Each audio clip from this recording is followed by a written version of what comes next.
Қайырлы таң достар.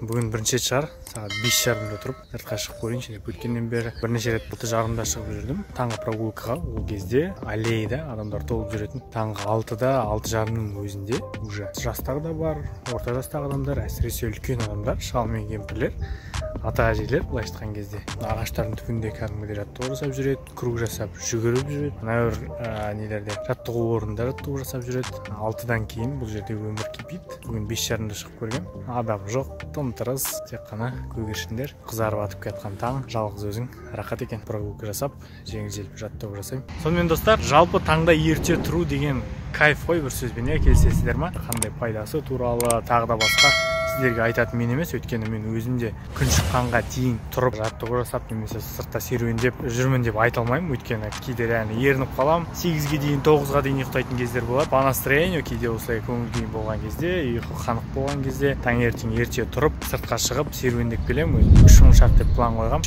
Осындай квадрат көшені айналып келген кезде 3000 қадам болады. Турникқа барам, аз-маз турникта тартыламын деген сияқты. Бір сөзбен таңда ерте тұру, серуендеу деген кайф. Салқын, жел, жаңбыр болса тағы бір түрлі шығар, но қазір міне тым-тырыс, құстар ән айтып жатыр, күн ұясынан шығып келе жатыр деген сияқты керемет сезім.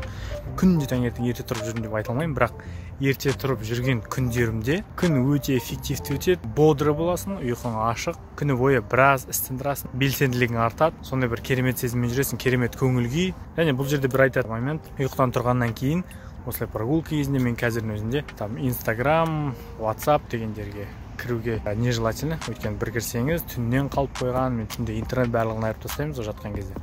Түннен қалып қойған, біреулер жазады, біреу жаңа жұмысқа байланысты жазуы мүмкін, проблемаларын жазуы мүмкін. Сондай бір көңіл күйіңізді түсіретін сообщенияларды немесе жаңалықтарды, тағы да басқа көңіл күй түсірмесе де, бірақ уайымдауға итермелейтін, жұмысыңызда бір проблема болса, оны таңда тұрысымен сообщение оқысаңыз, таңыңыз бұзылды деген сөз. Таңды қалай атырсаңыз, күніңіз солай өтеді деген сөз бар ғой. Шама келгенше интернетті қоспаған дұрыс. Осылай таңертең тұрып, прогулка жасап келгеннен кейін барып интернетті қосып, настроймен отырған кезде интернетті қосуға болады. Менің ойымша рахат, ешкім мазаламайды, сыртта да ешкім жоқ, ұялы телефоныңызға да ешкім ештеңе жазбайды, түннен қалған сообщение жаңалықтар да жоқ, интернет сөніп тұрса, сондай бір рахат, тыныштық өзіңізге де, миыңызға да, барлығына тыныштық. Күніңізде жоспарлайсыз, күніңіз емес, былайша айтқан кезде өміріңізді жоспарлап кетесіз, мынандай керемет тыныштықта серуендесеңіз.